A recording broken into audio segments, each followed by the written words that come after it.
Good evening and salutations, my Days of Our Lives fans. The date went very well, and I'm really looking forward to the next one. So, Jesus, I don't know who to start with first. So let's start with the whole Jan Spears versus Chloe and Philip. So, we're back at that scene where they're fighting over the gun, and we're wondering who got shot. It was Chloe. So Chloe Jan shoots Chloe in the arm. And, at this point, Jan's about to sit there and shoot them both. But, Jan has a problem, and the problem is that she talks too goddamn much, which gave Philip just the amount of time to throw dirt in her eyes. Yep, he threw some dirt at her, and he choked her till she passed out. So, pretty much, Philip saved Chloe. And I'm sitting there going back, and I'm sitting there thinking about the fact, I'm sitting there thinking about the time where Philip asked Chloe out for dinner. And Chloe was like, no. Why was that? Because Chloe was interested in a man who was already spoken for her. All of this, more than once. This is the first time Kristen came in that hospital room and practically waved a gun in Chloe's face. Nah, that was enough. So now she's getting thrown into the back of a trunk by delusional as Jan Spears. And Philip saved you. I think at this point you need to start kind of reevaluating your life. Because, just all sorts of mistakes. And granted, listen, I get it. Philip screwed up with her. He did. He screwed up with her.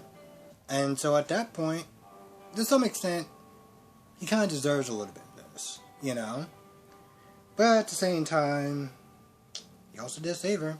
So, moving forward, Chloe, something to consider.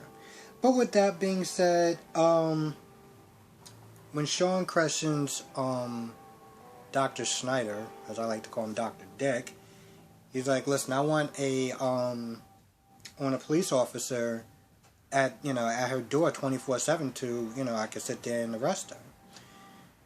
Dr. Schneider says, and I cannot believe that I'm actually saying this, is that Jan Spears won't need a cop at her door because she's in a coma. Again,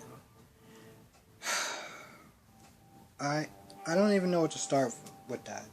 There was one thing that Jan Spears said after she shot Chloe. She was like, I wasted 20 years of my life sitting there hating you. You also wasted 20 years of your life being in love with someone who despised you, who you never actually had a shot with, but yet you still continued on and on. So the fact that she came out her mouth was like, I spent 20 years hating you, it was such a waste. I'm like, yeah, you wasted a lot of time on the fact that, I was like, I couldn't even believe that she said that. I was like, sweetheart, you serious? And what do you call pining over a man for 20 years that despised you? What'd you call that? But yeah, they put her in a coma again, and I'm just like, are you kidding me? Like, really? We're we gonna do this in another 5-10 years? We're gonna just have crazy Jan Spears come back and be all obsessive over Sean or something? Like, come on, just get a better villain. Like, can we just put her in a vault, get a better villain, and we could just focus on them and just get this whole I feel like I'm just wondering, like, does the writer, whoever this guy is or whoever this person is, they just have a thing for Jan Spears? We're just going to keep bringing her out because it's like, what, they just watched one too many Lifetime movies and was like, this is a great idea, they just can't fail. Even though, how many times did this chick actually do this? Anyway, so at some point when Brady gets informed of Chloe being in the hospital, him and Sean go down there. Now, Brady gets in the room, And automatically, Phillip's like, this is all your fault. This is all your fault. You know? Because of Kristen. And I was like, well, to be fair, it really isn't all his fault. It isn't his fault at all. I can't actually even blame this guy for that. Yeah, you kept this crazy woman around because you're an idiot. And with that being said, Kristen makes her own choices. You know? And he didn't know that, you know, Susan wasn't Susan, it was really Kristen. So him putting all this on Brady, no, I can't do that. And to be honest, to an extent, I actually felt bad for Brady because you look at the situation, he's apologizing to Chloe, and Chloe's like, no, this isn't your fault, you didn't do this, you know, you didn't know, you wouldn't have known that, you know, somehow I got captured by Jan Spears. But you want to know the truth of the matter is, as sweet and kind and loving as Chloe is, I know there's a part of her that is blaming Brady. There's a part of her that's blaming Brady. Just like there's a big part of her that's blaming herself. I know that. I can see the look in her eyes. And so when Brady was meant to apologize, I was like, you know, listen, I have not been Brady's biggest fan. But I actually felt sorry for him. You know, him tearing up, knowing that he failed her. You know, even after he was like, oh, by the way, I got rid of Kristen. Which does absolutely nothing because you're still lying in this bed. And you could have been dead because of me. So, it was actually pretty sad to watch. Hell, even, you know, when Philip started yelling at him and everything like that, he just kind of stepped back. You know, even he had that look like, damn. I mean, I know I was getting into you, but, damn.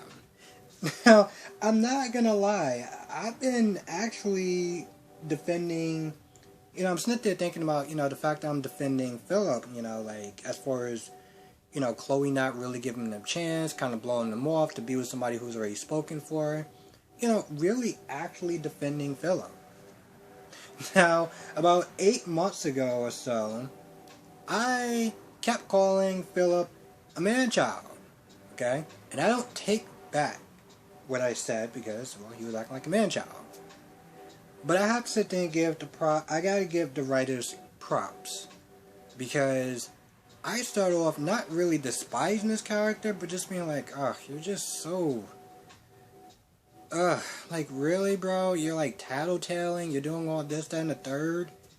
It just came across as very whiny. And somehow, I cannot believe I'm sitting there saying this, they actually managed to get me to become somewhat of a Phillip fan. I can't even believe I'm sitting there saying that.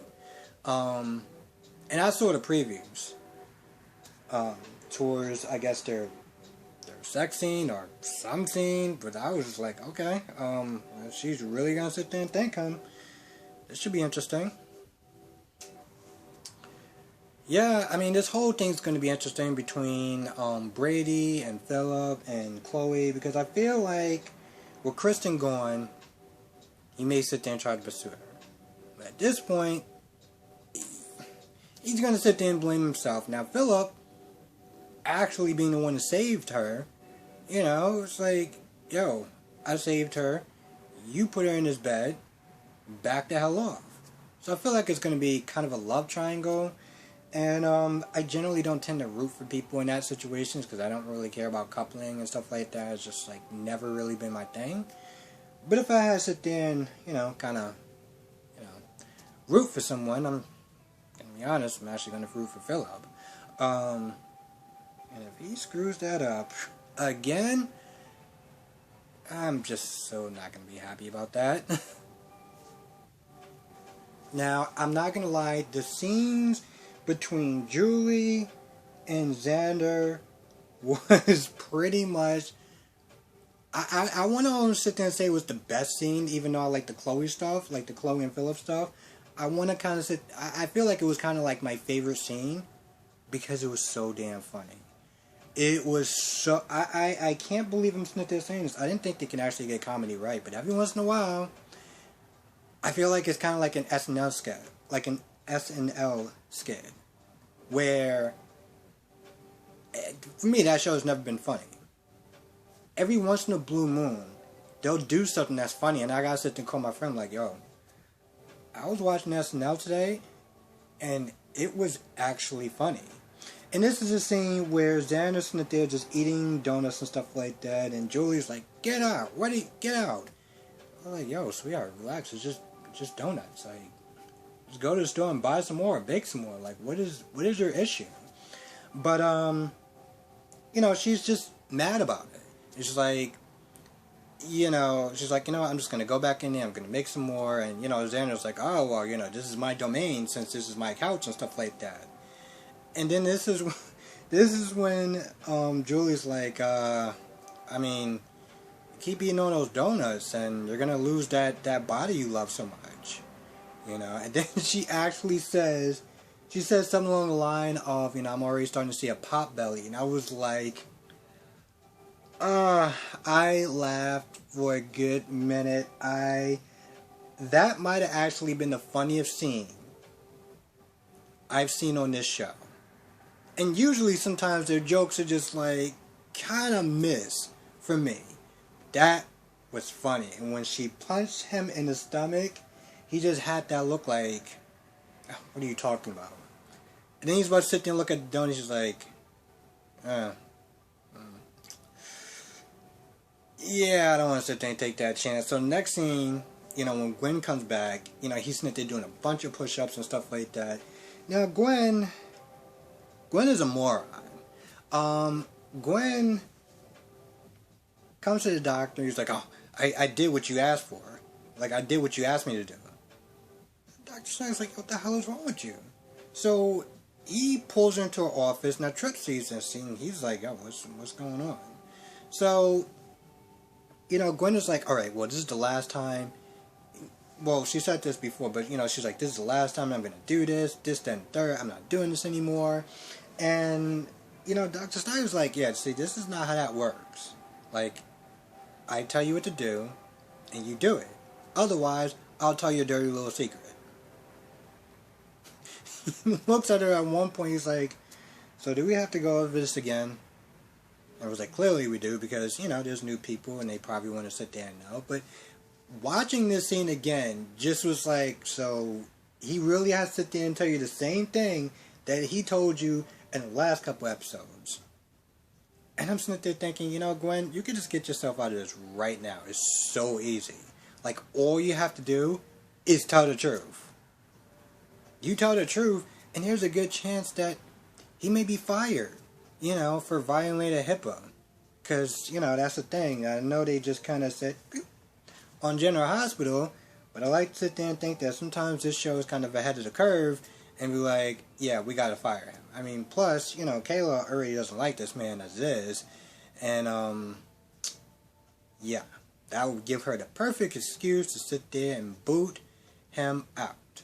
Of course, I feel like if he does do that, you know, Kate's gonna sit there and try to cape and, you know, stop the whole thing, but whatever. The point is, all you have to do is tell the truth. That's all you have to do. But of course, Gwen doesn't do it, and she's just like, okay. And then she takes whatever stuff it is. Now, Tripp walks into the room, and, you know, Dr. Snyder acts like a dick to him. She leaves, and he continues to act like a dick. And the amazing part about that whole thing is, like, he doesn't want to sit there and go and tell Kayla. He doesn't want special treatment or anything like that. So he's kind of just taken it at this point. And to be honest, it is so difficult to watch. Because, well, if you worked in retail or any sort of job where you have to sit there and deal with people, you ran across this Snyder before. And those men are bitter and angry and entitled. And they're generally alone. Or if they have a wife, then they are still generally alone because their wife probably hates their guts. Like, seriously. So I've ran into a couple of guys like him, And watching him talk to Trip the way that he was doing was just like, man, I wonder what kind of tragedy you're gonna sit there and set up for this guy, because when it happens, you know, I sit there and think about this. When that happens, I want to kind of plan something special. I'm doing this whole thing on General Hospital with like a cake party and everything like that, but this doctor really bothers me. And so I want to do something special. Like maybe like a wine party. We do like a wine party or something like that, you know. I don't want to do a cake party because I feel like that's kind of like a GH thing, and I want to kind of make this its own thing. So I'm thinking like wine, like when he actually goes down or gets killed off, whatever works first, we can do like a wine party or something like that, because that would be fun. That's what I'm thinking right now, unless it changes, but that's what I'm thinking right now. What else we got? So, Eli and Lonnie scenes were just kind of, I'm not gonna lie, they just bored the hell out of me. I mean, they just kind of was just playing catch up about Chloe and Chanel and insecurities, and then they start, like, I guess, having sex, or maybe they already had sex. And then they get some news about Chloe and Philip, and of course, you know, Eli's like, you know, I didn't really like the fact that he just kind of just left and didn't really tell me anything. But I'm like, bro, I get it, but he saved her life, so maybe we can kind of just let this one go, because, you know, he did a good deed. But I understand his anger, so whatever. But honestly, to tell you the truth, I'm not gonna lie, their scenes were just like boring. It was boring. Like, if you're, you know, find them cute together and love their scenes and stuff like that, then that's great, and you enjoy that scene. For me, I was just like, yeah. So Chanel comes over to Allie's place, and, you know, she's like, you know, I got an idea, it's going to change your life, and, you know, I'm going to be doing the bakery thing, and I want you to be a part of it. And at first, because she talks about the recipe of, I guess, their grandmother's or great-grandmother's recipe, Allie Horton's recipe, and at first, Allie was like, I don't think that's a good idea. Now, Allie, the minute that she got the text from Chanel, she was sitting there thinking about that kiss. And,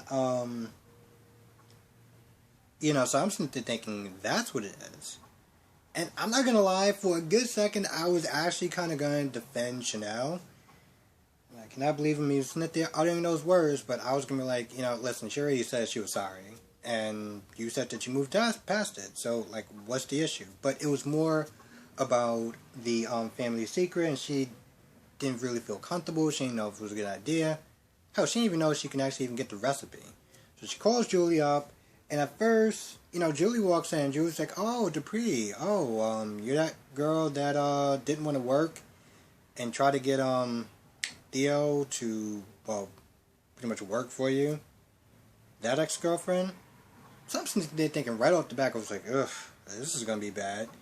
Whatever you're gonna sit, like, I'm pretty sure she's probably gonna sit there and say no because of a couple of things. But then, what really kind of doesn't work for her is the fact that you know, Chanel was like, oh yeah, you know, I was married to Xander.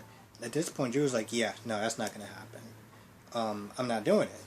But then Allie was bringing up some sort of secret or whatever, some sort of controversy that happened between, like, I guess some, like, weed brownies or weed donuts or whatever. And so she was sitting there bringing that up, and Julie was like, yeah, so, you know what, I changed my mind. Yeah, I'll give you the recipe, and, you know, good luck on your businesses and all that good stuff. And she looks at Allie, and she's like, Allie, we're gonna have a nice long talk later. So with that being said, she gives her the recipe, and Allie agrees to work with her. So at first I was like, why are you hesitating? You don't have a job. You sit there and say you want a job, and you can't get a job so far. She's giving you the opportunity to sit there and work with her, your best friend, and somebody who's going to be chill like you. Do it. So she does it. Now I'm not gonna lie. At one point, they're Smith, they're hugging and everything like that, and they're smiling, and I'm just like, are we gonna have like a repeat from last time? Because I'm not gonna lie. It was so. I felt like it was only so awkward because I knew it was gonna happen the first time that they kissed. I knew Trip was gonna walk in there, and it was just gonna be like, yeah.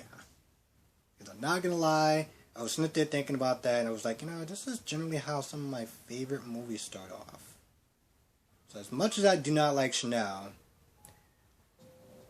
I'm not exactly complaining about it, which is so weird and so bad, because I really don't like Chanel, but, I don't know, it felt like they were going to sit there and kiss again. I don't know, but I guess we'll just wait and see. Now, yeah, Gwen gets back, and, Xander's not there doing push-ups and stuff like that, and Gwen's like, I want to watch TV, I want to chill out, I had a long day, I just, go work out somewhere else. So, Xander's like, no, I'm good, this is my bed, and I'm tired of all the women in this house, and they're trying to push me around. So he was like, listen, why don't you just go upstairs? And she's like, no, I don't want to, because it's a smaller TV. And I'm like, okay, so Gwen, you're gonna make this an issue. Okay, cool. And Gwen was all like, oh well, if he had to sit there and choose, if Jack had to sit there and choose between me and you, who do you think he's gonna sit there and choose? I'm like, Gwen, you're being really petty at this point. So, Xander grabs her her purse and is about to sit there and walk it upstairs. Like, yo, go upstairs. I'm here. This is my bed space, and you can go upstairs. So they start fighting over her purse. Lo and behold, the drugs come out. Just fall around the floor, and Gwen is like, oh, well, I've been in a lot of pain, and I just need this to help me feel better. And Xander was like, a lot of pain? Really? How much pain you're in? Because it's a lot of pills, lady. So, at this point he just has that look like, I don't remember if he actually said anything like, oh, I wonder what Jack would sit there and think. But he has this look like, what are you doing? Now, yeah, I saw the previews, and so I know that they're gonna sit there and hook up and everything like that, and it'll be kind of interesting because, well, they both come from very similar backgrounds. Like, they've both been bad people and trying to be good people, and except for Xander, well, I was going to sit there and say he turned into a good person, and, he was a bad person, and he turned into a good person because of someone, but let's be honest, he didn't really turn into a good person. He just turned into a good person for somebody else, which in reality didn't do him squat, because the minute that Sarah was gone, he reverted back to type. Which, by the way, are we ever going to get back to Sarah? Or we're just going to sit there and just forget about that storyline for a while? Now I know how some people feel about recasting. They're not a fan of it, and I totally get it. When I watch GH, there's certain people that I'm just like, no, you can't just sit there and just do that. You can't sit there and recast them, because when you do, 95% of the time, 97% of the time, it just goes wrong. So, I understand that, and I know that Kristen Storm is going to be out on GH, and I'm just like, the last time that they tried to replace her, they didn't even bother. Okay? They got in some brunette chick, and it was just like, I'm pretty sure Maxie's character is blonde, and y'all just really didn't care. And so I'm sitting there hoping that they don't do that. They just kind of just have her character go away for a little bit. And when she's up to it, she'll come back. So I totally understand about recasting, even with Sarah. But I think the actress was really going through something. And she just was like, I just can't do it right now. I didn't watch it, but this is just when I was sitting there reading a little bit of it. So I understand, people don't want her to be recast, but they got to do something, though. And I just hope it doesn't fall by the wayside, like, 6 to 8 months later, or 3 years later, or whenever later, they decide that they might get to it, So I don't know. I'm not gonna lie. I feel like I missed so much other stuff in between, but I have no idea what I missed. I'm pretty sure I got through everything, Like I said, the Eli and Lonnie stuff was just like, okay, I mean, it's cute, you know, y'all talk about your insecurities, and you set Snell straight, and it's amazing. She calls her charming, but annoying, and I'm like, did I get the charming part? Because I don't remember saying that. I do remember the annoying part, but, whatever. Anyway, with that being said, enough of me rambling. I want to thank everyone for watching. I know it came out super late, even later than I wanted to. I feel like sometimes, even when I do the reviews, like even when I'm watching them, doing my notes and stuff like that, I like to try to be very, like, on point. You know, so it takes me a little bit longer to sit there and watch the episode because I'm making sure that, like, I'm trying to get everything down and trying to decipher what stuff is important, what stuff isn't. And the point is, I'm trying to make my reviews better each and every day because, you know, people watch, and I always want to sit there and try to do a good job and try to improve and be better the next day and stuff like that because, well, I enjoy doing this and I really appreciate the people that watch. So, yeah. Also, I want to thank everyone tonight for watching, if you're watching it tonight or tomorrow, because, you know, date that I was on earlier, which actually, again, it actually went really well. Really well. And I can't wait until I see her again. So yes, with that being said, I want to thank everyone for watching. Be safe, everyone. And I said this in my other review. Just listen, things are getting kind of nutty out in the world, and I mean in a really bad way. So I don't want to sit there and say, you know, be paranoid and stuff like that. Just keep your head on the swivel because craziness tends to come in people's lives when they don't want it to. You know, Charlemagne always sits there and says that, you know, as humans and stuff like that, the only thing that they're trying to do is to avoid crazy on a daily basis. So, with that being said, just keep your head on the swivel because it's starting to become the Wild West. And with that being said, I'm going to go. Thank you for watching. Be safe. Let me know what your thoughts are in the comment section below. Man, this actually was a lot longer than I wanted it to be. But yeah, if you watched it all the way to the end, thank you. And hope everyone has a good weekend. See you in the next video.